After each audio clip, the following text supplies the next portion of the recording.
In today's episode of the Locked On Pistons podcast, we have part 2 of our conversation with Omari, Sankofa, and Bryce Simon of the Pistons Pulse, where we dive into what's coming up this offseason for the Detroit Pistons. Will they make a trade? Are they going to run it back? What are they looking at? What's it going to look like? We'll talk about all of that in today's episode of the Locked On Pistons podcast. Let's go.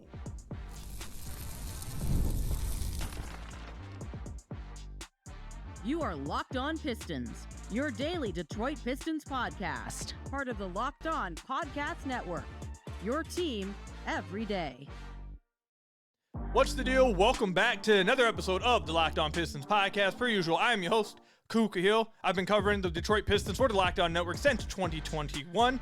Love doing it every single day for you guys. If you guys haven't already, head to the YouTube channel at Locked On Pistons, hit that subscribe button, or leave us a 5-star review, or whatever podcast platform you're listening to us on. That's another great way to support the podcast. If you haven't already, check the description down below where you can get the Substack, where I'm writing up player reviews of the playoffs, film breakdowns. I just did Cade's. Asar should be coming soon. I've been working on it. It's taking a little bit longer than I'd like, but Asar should be done soon. We'll have Jalen, Duren coming up next, and a few of the veterans as well coming up, so make sure you guys are checking out the Substack. And also, subscribe to the playback room down below if you want to join some of our live watches and some of the stuff we'll be having going on over the offseason content-wise. Check that out as well. But in today's episode, we are having part 2 of our episode with, or our conversation with, Omari Sankofa II and Bryce Simon of the Pistons Pulse. In the first part, we talked about their thoughts and went over the playoff series against the New York Knicks, some of the takeaways that you had with Cade Cunningham, Asar Thompson, and Jalen Duren.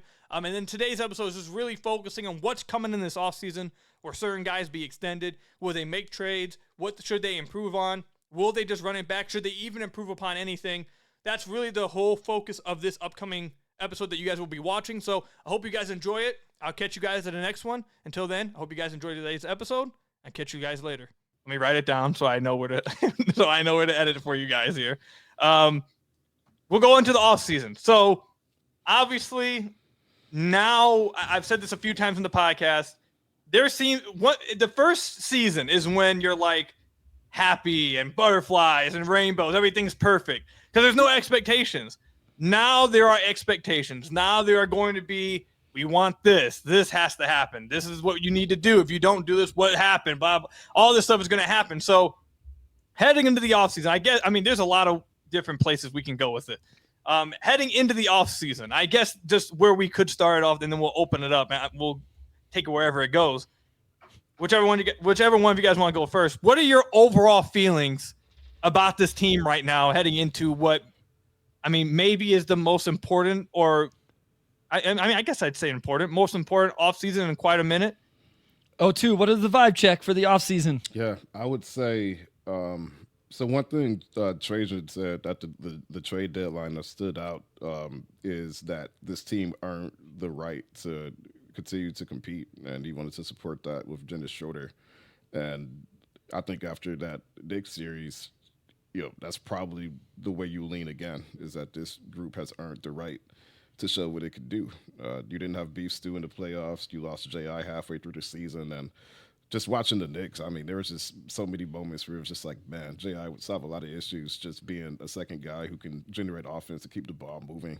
Especially with Dennis Schroeder, because that takes the playmaking responsibility off of J.I. and allows him to be more of an attacker, which I think suits his game. So this group still has room for growth. They have enough cap space to bring the vets back, and they'll navigate that, and maybe some combination or most of them come back. We have to see on that, but I think this group checked every box for you to feel perfectly great, saying we're just going to bring this back, and we think these guys can continue to grow, and we can pick up where we left off. Yeah, my thing, Koo, is optionality is now a real thing in Detroit. I feel like the last couple off seasons, I've used the phrase thread the needle a lot. Like they had to thread the needle to build this thing out. And now all of a sudden it's like, okay, well, no, actually you have control over all of your draft picks after this year's pick is made by the Wolves at whatever number. And you have control over those again. You have these young players. You have a face of the franchise in Cade Cunningham. You have a coach that you can believe in to be competitive at least into the playoffs. Now, if there comes a time to talk about winning within the playoffs, that is a couple years away. You have a general manager who I think has shown us his vision in terms of bringing veterans that space the floor, are healthy, play a lot of games, all of that. And so I think you feel very comfortable about the foundation of it. And so now you have optionality and you have different paths you can take to build it out.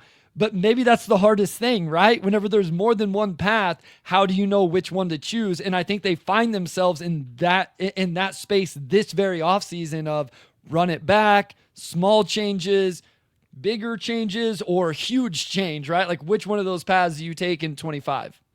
Yeah, I mean, look, guys, I'm gonna let everyone know who's listening. This is gonna go. We're gonna go all over the place. There's not gonna be very much structure to this offseason talk. We're gonna be going everywhere. But I think what my overall thoughts, and we're obviously going to get deeper into this, but my overall thoughts are, I agree with you, Bryce, that you have and Omari, you were kind of mentioning this before we started recording, like you can go both ways, and both ways I could see a reason for why that's the right direction. Like I truly don't know what is the 100% right way to go. I just know that if they went this way, I'd understand why. If they went the other way, I'd understand that way as well. I think before, there were a lot of people who would say, well, if you went that way, that'd just be dumb. Why would you do that? Doesn't make any sense. I don't think there is a truly dumb direction. I mean, okay, let me take that back. You could go too far and maybe do something stupid. But can I add to that real quick? It's because now you have Cade, to go all in last offseason would have been, everybody would have said too early because we didn't know that Cade, we all felt we knew what Cade was, but he hadn't necessarily shown it for how many ever games he played this year in the playoffs, right? I think to your point now, it's like, okay, let's slow play it with these young guys. Or, hey, Cade is here. Cade is ready. Let's speed the process up. And to your point, I don't agree with it, but I would understand if Trajan said, let's go now. Here's the opportunity. We like the price of this opportunity. We pair this guy with Cade and let's push it forward. Yeah, I think there's just exactly like you said, they can go either way, and I'd understand why they went either way, and it is because that Cade has proven, like you mentioned, a lot of us felt, he's going to be that guy, but this year he really solidified it. It was no more guessing, hypothetical, projecting. It was he actually showed he is the franchise player. He's going to be All-NBA. He's going to get that extra money that I think goes up to 30% now. He's going to get all of that. We saw him perform in the playoffs. He ended a drought. He broke a bunch of records. He proved that he is the guy in Detroit. So once that is solved, that's the hardest thing to solve. Once you get that, now there's a bunch of different ways you can go. But I think that this offseason is going to be very interesting and where Trajan wants to go with this team. And I mean, we're going to talk about all the different ways they could go. The first way we'll start is this. How would you guys feel if this team just ran it back? Do you guys believe that just run? Well, I guess that's the first area we'll start. We'll move into running it back and then specific trades or maybe making an all-in move, whatever. But first place we'll start. How do you guys feel if this team were to just completely really run it back? Maybe replace Lindy Waters or something, but mostly the rotation just comes back. Yeah, I think you feel fine with that. Again, I think about the Indiana Pacers who had a really good regular season, showed promise, and then they went and got Pascal Siakam mid-season once they kind of came forward and validated the previous season, but also could identify specifically who would fit on their roster. And, for the Pistons, and Trajan kind of mentioned this too, I think you could very validly argue that we still have not really seen what this roster is capable of because of some of the injuries that they had to deal with. So you could probably feel pretty good about bringing the vets back. Maybe you address one area of need over another and make a couple changes, but this is a roster that's earned the right to have that continuity, and this team really has not had any semblance of continuity over the last however long, right? So again, that's something Trajan talked about, just from him being a scout with the Spurs, that that stuff matters. I think you feel good about this group coming back, and you get a good read on what the ceiling of this team is. And even if it's not Giannis, there's always going to be somebody available. I don't think teams regret waiting as often as they do jumping the gun and maybe overpaying or just bringing the wrong player in. Yeah, right. So I have a slight hesitancy with like true running it back, just because I'm a little nervous about having all the same voices in the room, having all the same personalities in the room.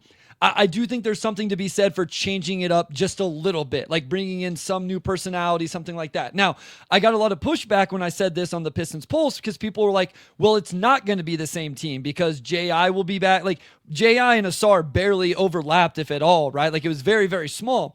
And the so 5-man lineup with Jaden and Ivey in only played 2 minutes all year. there you go. So like you will have this very important lineup that you will play a lot of minutes. J.I. and Schroeder never played together. So it won't be exact. My thing more was, I don't know how you guys feel. Like, I feel like this team's vibes were incredible. The person, like the gel, how everything gel, and maybe that's an argument to run it back.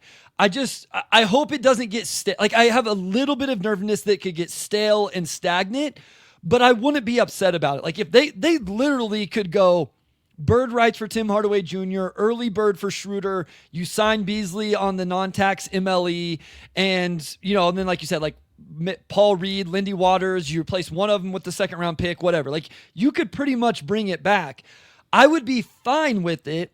I just would be a little bit interested to see if you had all of the same like positive vibes and energy and all of that was the same. Maybe it would. I would have just a very, very slight like hesitancy, or I would be watching it early in the season, I guess. The days are getting longer, the weather's warming up, and people are spending more time outside, which means it's the perfect time to refresh your outdoor space. Whether you're working with a big backyard or a small balcony, Wayfair has everything you need to make it feel more like you. Wayfair's massive selection of outdoor essentials make it easy to transform any space into your ideal summer setup. From comfy conversation sets to sleek dining tables and outdoor decor, they've got it all, and at prices that fit your budget. The delivery is free and hassle-free, even for the big stuff. Whether you're into entertaining guests or just relaxing solo, shop Wayfair to help you unwind. Shop a huge selection of outdoor furniture online this summer. Get outside with Wayfair. Head to wayfair.com right now. That's Wayfair.com. Wayfair, every style, every home with Wayfair.com.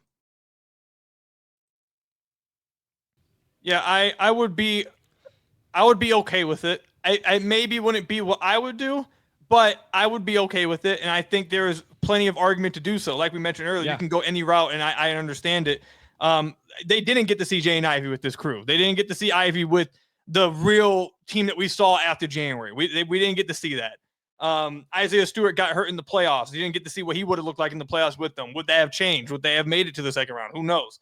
Ron Holland will be coming back as a second-year player, not as a 19-year-old playing playoff minutes, but as a 20, 21-year-old.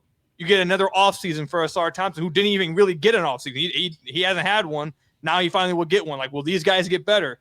I completely see why you would take that route. And I would agree with you, Bryce, that I have just a slight hesitancy to just running it back completely, because I think what made this season special was because of the vibes and just like the morale of the locker room. I feel like kind of like a player that people talk about, oh yeah, they can give you those 20 minutes, but each minute you get over that 20 minutes, that spark leaves. I feel like it's kind of the same thing when you're just relying on vibes and morale in the locker room. Like, that can be special for a run, but it can't carry you for long. Like, eventually that can't be what pushes everything. Like, that has a expiration date, I feel like.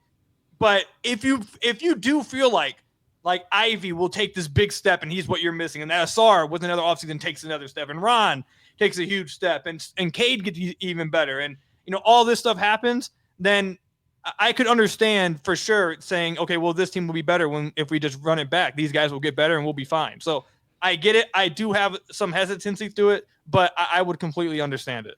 Yeah, I mean, to me, it's even something as small as like adding Dennis Schroeder at the deadline obviously didn't mess up the vibes. It actually enhanced the vibes. Right. So to me, I think I'm more in the realm of, and I'm sure Trajan is doing this, I don't know what the one-to-one replacements are, but is there a way to upgrade Tim Hardaway Jr. where you get 90% of the shooting but some defense?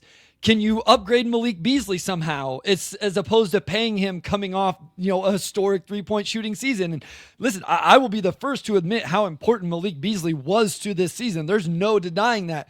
But can you get 80% of his shooting with defense. Is Schroeder the answer? Or as we've talked about, where do the ball handling reps go if you have Cade, you have J.I., you want to try to get Asar? We're talking about running Jalen Duren in the half court. Can you get a Schroeder type player, but somebody that shoots the ball better than what Schroeder does on catch and shoot opportunities? I'm not saying it's all there. I just wonder if those could be those little things. I don't want to mess with any of the young guys. I want them all to be back. But maybe with those veteran presence, you can find quote unquote small little upgrades that are more two-way or hit specific things or whatever to make the team even more well-rounded. And I'll also say, just to the point of, bringing it back instead of, maybe going for the home run swing. Like I'll sometimes see fake trades, like either from Bleacher Report or wherever, and it'll be for Devin Booker or Giannis or whatever. And, people will be like, they would never give up that much for so-and-so. But that's the other aspect of it too, is that if you're going in for a superstar, like you are going in for a superstar, like you are going to give up a lot of your draft capital and or, some of your critical young guys. And again, you can't even value these guys properly. Like you can't properly value J.I. When he was in the midst of his best season and got hurt. Like you can't properly evaluate Asar when he didn't start playing. After missing the whole offseason until November. Ron Holland exceeded expectations as a rookie. What does he look like in year two? That's the type of deal where long term, like I think about Tyrese Halliburton and some bonus, right? Like you might be able to get instant production, but at the same time, like you don't want to sell yourself short on the young guy. Another recent example, older example, but Shea and Paul George.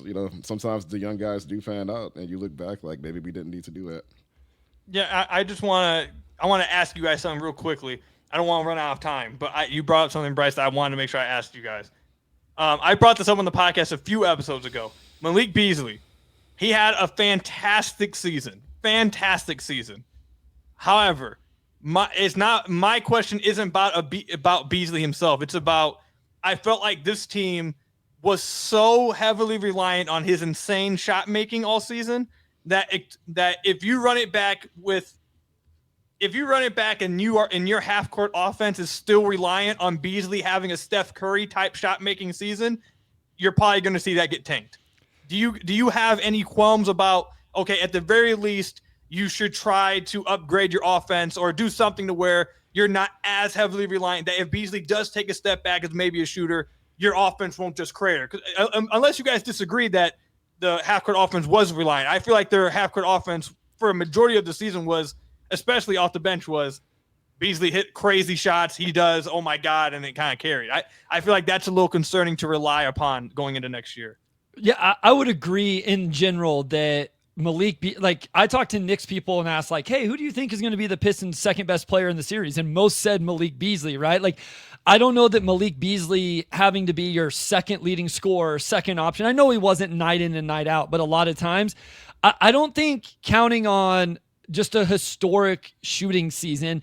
And it wasn't outlier because Malik Beasley's a career 39% three-point shooter, but he essentially shot his best percentage on his highest volume. The volume, yes. The volume was insane. And maybe he's going to do that for another 3 years. He's only 28.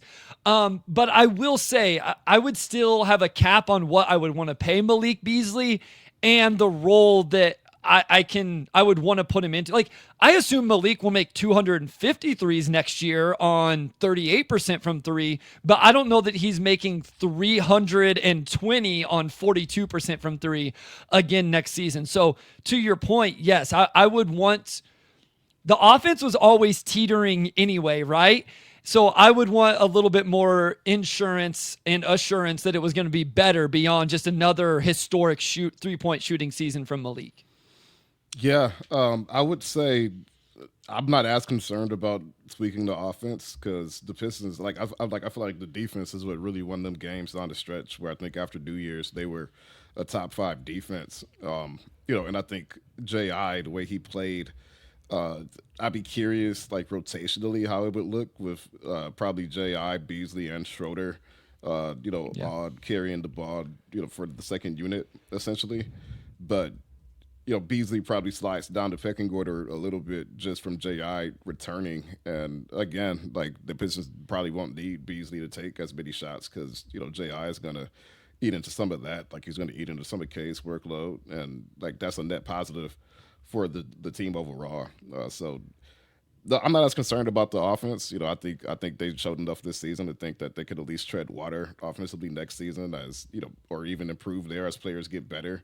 Like obviously, if Fred Vincent works his magic and a couple of guys come back with better jump shots, then that's really huge. And uh, yeah, if you're making a swing to improve the offense, then you've got to get somebody who can match Cade like as an equal, if not be better as a offensive option.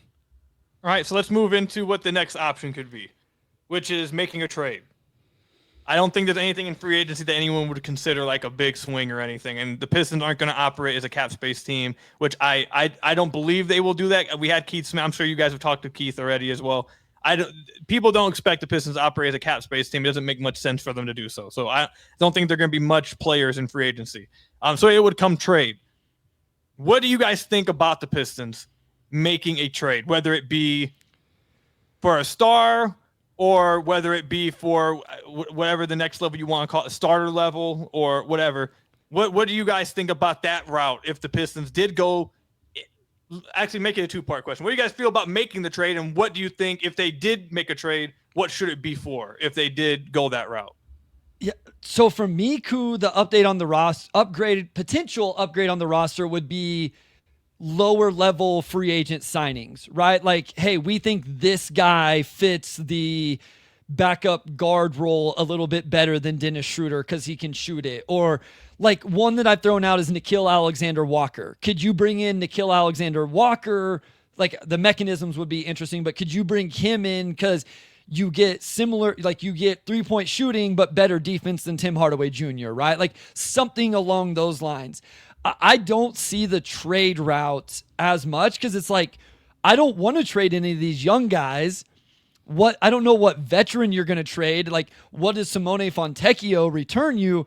And I don't want to trade. Like, you just got back control of your draft picks. I don't necessarily want to relinquish those in one of these moves either. So to me, it's either, hey, we're going to run it back, or we're going to make some moves on the margins in free agency that, can you upgrade the Paul Reed position with some sort of stretch big, and the ones I like, I don't think would sign up for that role, but like that would be the idea for me, like, is Boston done with Al Horford for some reason and you can bring him into your big man rotation? I don't think Al Horford signs up for that role, to be clear, but maybe there's a different name out there that makes sense for something like that.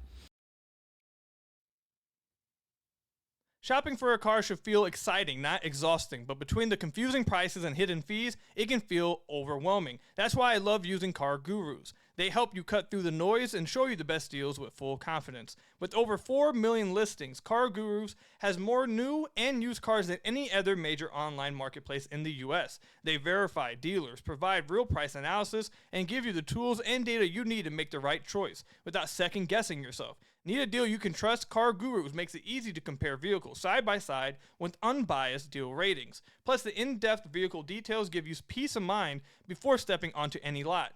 It's no wonder SimilarWeb estimated traffic data shows that Car Gurus is the #1 most visited car shopping site. Buy or sell your next car today with Car Gurus at kargurus.com. Go to kargurus.com to make sure your big deal is the best deal. That's CARGURUS.com. kargurus.com.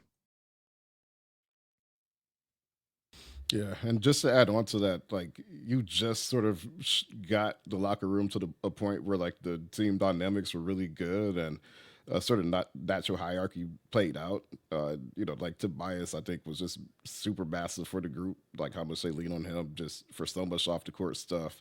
Or even just throughout the organization, like just really came in and embraced everything about it. I think they would lose a lot with him, not just on the court, but what he did locker room wise as well. And I think Malik Beasley's kind of the same way. So, like Bryce said, you're not trading any of the young guys. Assuming you bring back Malik, you probably don't want to mess too much with the vets who really establish sort of the order and maturity of the locker room, unless again like it's worthwhile. But also, like, yeah, like I just got full control of my picks back. So do you want to immediately blow that before you have to? Because there are teams who have become contenders without doing that. Like OKC, of course, like they've made moves here and there, but for the most part, like it's the guys that they've drafted that have led the charge for them, and now they're in a weird boat where they probably have 30 draft picks, and it's like, well, who do you trade for, and like what do you address specifically? Because I mean, you could kind of dictate the market. That's the other thing too. Like the Pistons could offer all their picks, but because other teams have way more picks, like you're probably going to have to trade a few of your young guys too, just to make that even. So overall, I feel like there's just a lot of inertia against making the big move now. I think if you're the front office, you don't want to blow this up. Guys have earned a right to play and establish a legacy here, and you don't need to commit one way or another before you have to. Yeah, I think if the Pistons did make a move, the position I think where they have to attack is the 4 position. I think either whether it's a backup 4 for Tobias or whether it's the future 4, and then you just move Tobias back to a backup 4 position as he ages out and gets older. I think that's where the Pistons clear. That's where I would be looking clear to upgrade. I think they got their Ivey, they got Cade, they got Asar, and they got Duren. I think that 4 positions where they really need. Tobias was good, but I think that's the clear level of upgrade where I would be looking at. If I am looking at making trades, I'm looking at a 4. I'm not really. I know I see a bunch of Pistons fans. Obviously, they all want Devin Booker. I see a lot of them want Devin Booker. Devin Booker's great. I don't know how much I really like. I'm going to sound like I'm being too picky, I guess. But like Devin Booker, he would make the team better. I just don't know if that's where I would want to utilize my assets at. I feel like a bigger 4 wing kind of guy, that's where I would be going after. And I think that's where I want my other offensive star to be is at that 4 position. But if they did make a trade, that's where I would be looking at. This is something I wanted to ask you guys. And Omari, before we wrap up the podcast, and we're going to have to bring up the comment I got on the Substack right before we start recording. We'll bring it up. But I've had a few people comment and ask me, which I think is a fair question. And I think I've given the answer. I think I have an answer for it, but I want to hear your guys' answer. Because, Omari, you are right that there are teams, specifically OKC, that have just said, you know what, we're going to draft really well, we're going to develop really well, and that's how our pathway is going to go. There are some examples of other teams that did play it too slow and patient, and it kind of came back, like Sacramento in 2021, or was it 2022, I think. And then I think, was it Howard? It might have been Howard Beck that just wrote about this, but Atlanta, like their first year, the reason why they went all in, because at the trade deadline after they made the Eastern Conference Finals, they didn't do anything. And then the owner came out at trade deadline. I was like, that's our fault. We were too patient. We should have tried to actually improve. That was our fault. And then they went too far all in, and now they're just kind of, both ways. My question for you guys is, what would you guys tell Pistons fans who have that concern of like, okay, yeah, we like the young guys, but why is this situation different to one of those situations where if they do wait, is there a chance it could blow back up in their face, or is it, just what are your guys' feelings on those kind of comparisons? Is it a risk or no? So my thing would be is you have to trust Trajan, right? Like you just have to hope they make the right decision. Eventually they have to make a move. My hesitancy is, don't you want to know for sure about your guys before you make that move? What is Asar Thompson's ceiling? Because if he develops a jump shot, why do you need somebody else? That's your number 2 option right there. If Ron Holland is a true 2-way wing, maybe he's your 3rd option. J.I. was shooting over 40% from 3 whenever he got hurt last year. What if the consistency of the jump shot and everything else gets there for him? So my answer is, I don't want to make a move before I feel good about knowing. And they know more than us, right? They're in there day in, day out. They know the work ethic, the developmental path, the mindset of all of these guys. But that would be my thing is, and O2 said it earlier, there's always somebody coming available, right? Like all of a sudden it was this guy, then it's Giannis, and then it's going to be somebody else. Like you just never know. And I don't think the Hawks messed it up because they waited. They traded for the wrong dude. Like they traded for DeJounte Murray, and that didn't make sense with Trae Young. And I think you have to hold confidence in the fact that Cade Cunningham is going to continue to move into being a top 10 player in this league because he plays both ends of the court. And because of that, when you make the move, whoever that guy is going to make sense next to him. Yeah, and yeah, to that same point, once you get to know your team, and I mentioned this earlier, but you can identify exactly which players kind of fit that boat. Like with Indiana, they looked at their team and they were like, "Oh, we could use an athletic scoring four, could also do some playmaking," and they went and got Pascal Siakam, and that worked out because he fit their team perfectly. If they had went and got somebody who is probably 80% of what Trae Young is already and duplicates the same skill set, maybe it doesn't work out. And going back to Devin Booker, that's kind of my concern with a hypothetical Devin Booker trade is that him and Cade just have too much overlap. Like there's still too much you have to do elsewhere to make that work functionally. And maybe it's got Tatum, Jalen Brown upside, but you've also got to get all the other auxiliary moves right for that type of setup to work. And Boston got a ring out of it, but it's easier said than done. So Cade's contract kicks in next season. That's the very beginning of their window. Before financially they have to start making some really serious moves. So, I don't think I think this is where it starts. Like you kind of look at this as a starting point of, okay, we're here. So how do we navigate this? And, I think it's justifiable to say in year one, you probably don't realistically expect a team to blow up a core that just got here. Like imagine the Lions trading some of their young guys a few years ago trying to go all in. It's like, well, no, like you competed without having to do that. The Grizzlies, like they were ravaged by injuries over the last few years. So like with them, I think it was just bad luck, but still like a really good team that did it with their guys. Like maybe they waited too long to make the big swing, but again, they had a several year window where they were in that space. So that's where I see the Pistons now. And like, I would just say you get a few years at least before it's too late. So yeah, real quick thing, Koo, I was just gonna say, what if, let's say you go on Booker or whoever, what if you decide you want to trade J.I. and Holland because you think Asar and Duren are the two that you want to keep?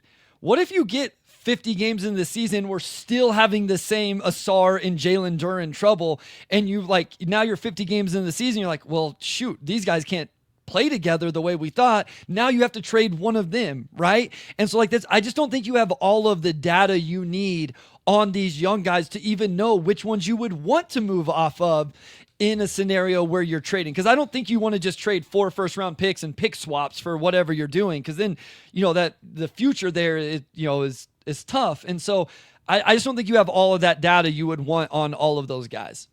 Yeah, my answer to those that feel that way, I think the comparison that I think is the most fair for fans to look at and be like, okay, well, this team did it and it didn't work out, is the Kings example from 2022.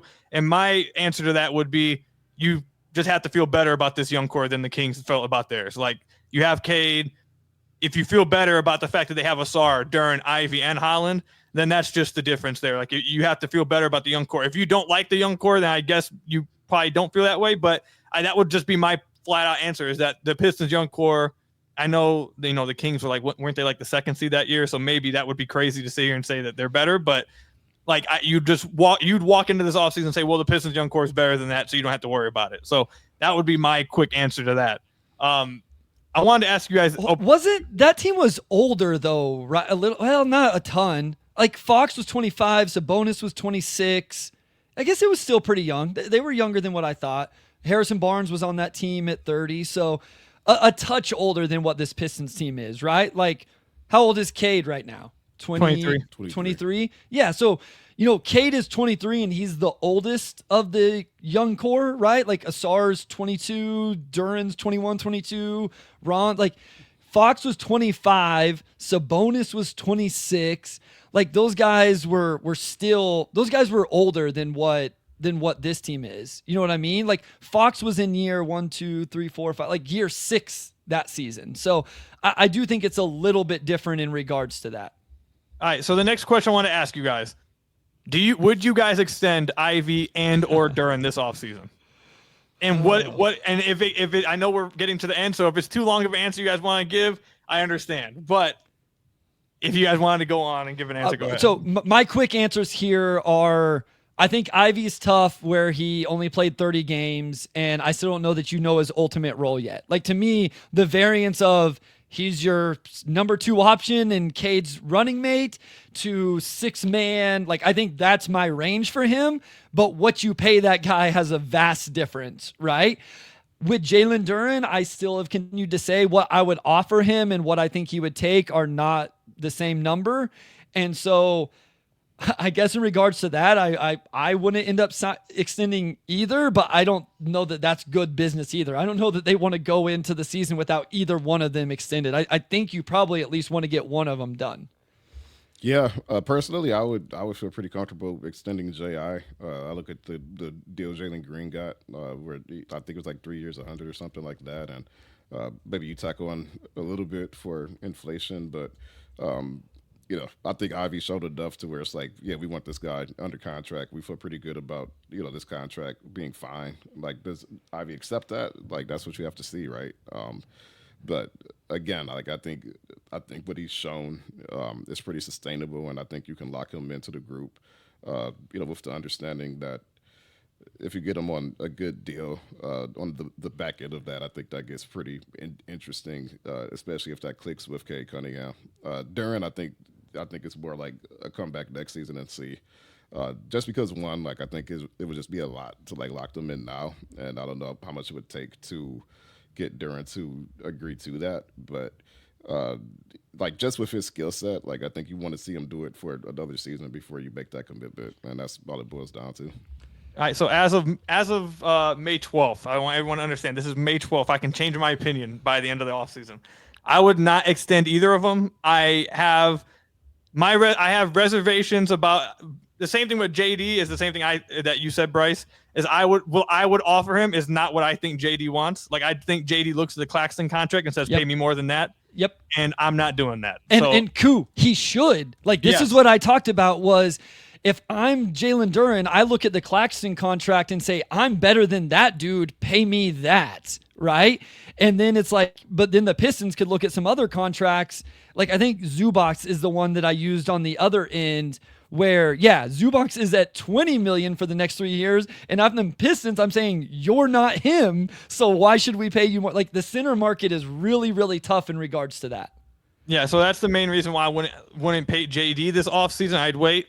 Ivey, I wouldn't extend him this offseason either. I want to see what he looks like coming off the injury and just wait to see how he looks. And I also want to see how he looks with the rest of the guys, with the Cade, Asar, Tobias, Duren group before I paid him. I also want to I feel comfortable in some areas of Ivey's game, but I also don't feel as comfortable about other parts. I'd like to find out, kind of like you mentioned, Bryce, where I feel like his peak outcome is like maybe like third, and then like his lowest outcome is potentially like the seventh man in your rotation. That's way too much of a variance for me to feel like paying him what I feel like he would probably ask for, and I would just be more comfortable. Also, I understand, like, you got JD and JI this offseason, then you got Asar next offseason, so I think he's going to get extended. Then you got Ron the following offseason, so I just feel like you got a lot of these coming up, and I think you probably want to be a little, like, you got to be smart with some of these, I feel like, and I am a little, there's just some things up in the air about these two guys that I wouldn't just, hand a blank check over or whatever and just, like, extend them no matter what. I'm notorious for like being nervous about like paying guys, giving contracts. Like outside of Cade, I'm like, I don't know, maybe. And the hard part of the equation is the cap is going to continue to rise, and so like adjusting for the all of that. And like O2 said, maybe you give him a Jalen Green contract, which essentially the Jalen Green contract it's shorter. It was only 3 years with a player option on the end. Well, then it's like, then he has a lot of control if he ends up being good, right? So like that's the give and take of that contract. If you gave Ivey something similar, would be, okay, we can get, it's only 3 years, but then if he pops off, then it's we don't have the team control on it.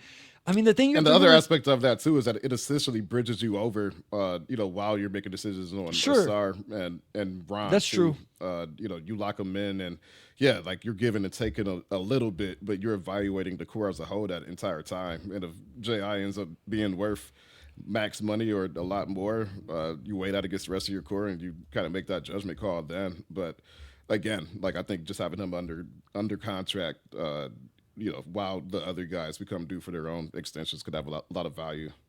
And I was one of the people that said when they extended Isaiah Stewart, I was like, I would have just waited. I would have just waited and seen what he was worth, and then I would have paid him later. And now it looks like a great contract to where you got him on what seems like a really good bargain. So, I mean, there's risk to That's the main thing I always try to tell people is that there's risk in both. Any decision you make, there is a risk. You just have to choose what risk you would rather take. All right, Omari, let's wrap it up with this. I had a comment on my literally right before we started recording. Someone commented on my Substack. I'll read the comment. I want you to just give your answer to this. They go in the chat and they said, "Hey, bro, I know you're cool with Omari, but he's on one right now about trading for Giannis. We don't need no trades. Add free agents and grow within, just like OKC." So, Omari, if you want to give just a clap back to that. Yeah, I have a brief two-pronged response. One, I did not say they should trade for Giannis. I said they have the assets to trade for Giannis. There's a distinction to be made there, which is just that they have the ability. Like, it's like saying, I have the money to buy a car. Like, it's not saying that I'm going to buy the car. I just have the money to buy it. That's essentially where they are there. Two, you also have the ability to have a lawn to take care of. I just want you to know. I don't, actually. I don't have that ability. Two, I don't even know what my second point was going to be. But but Giannis is good. So, I think it's fair to at least point out that, like, this is a conversation that you at least need to have. Like, it's not like they closed the door on it happening. But click on the links, people. Read, and if you don't subscribe. And if you don't subscribe, then just hold your takes, because a lot of times the headlines and the story, have slightly different content. So I'm not going to jump on that they should trade for Giannis grenade. I'm just not going to do that. Like, that's a tough grenade to jump on.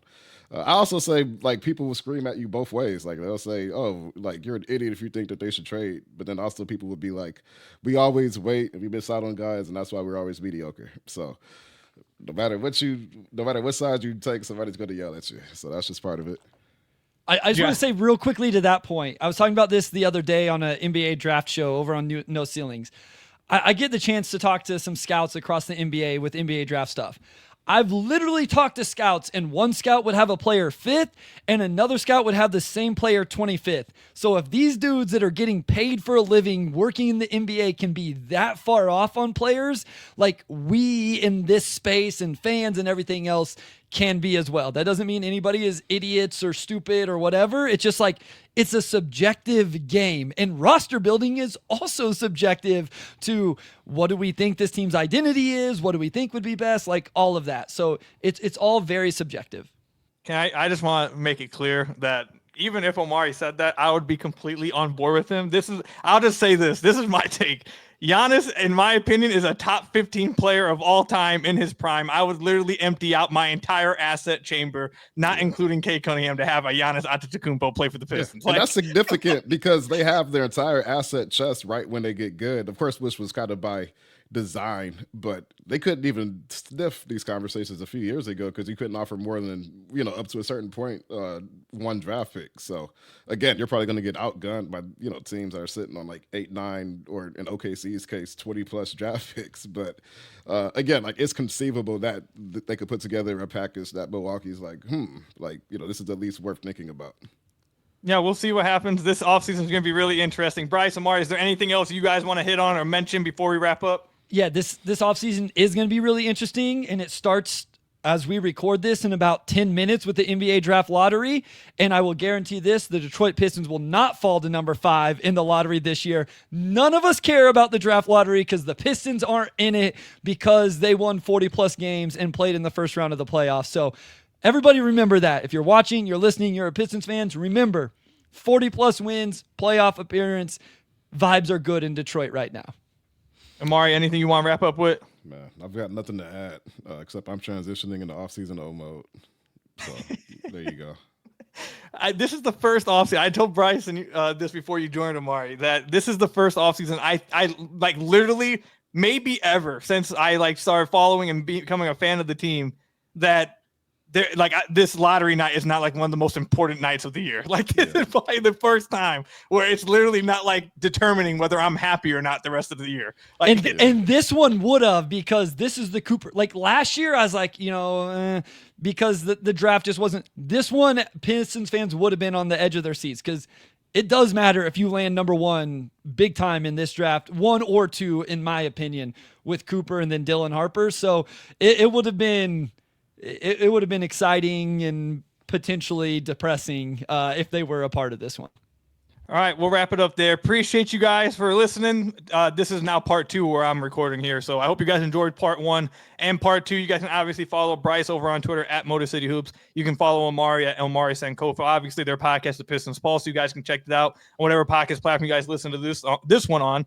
Thank you guys for making Locked On Pistons your first listen of every single day. Free and available on all your podcast platforms. I'll see you guys later. Stay safe out there. And until next time, peace out, everybody.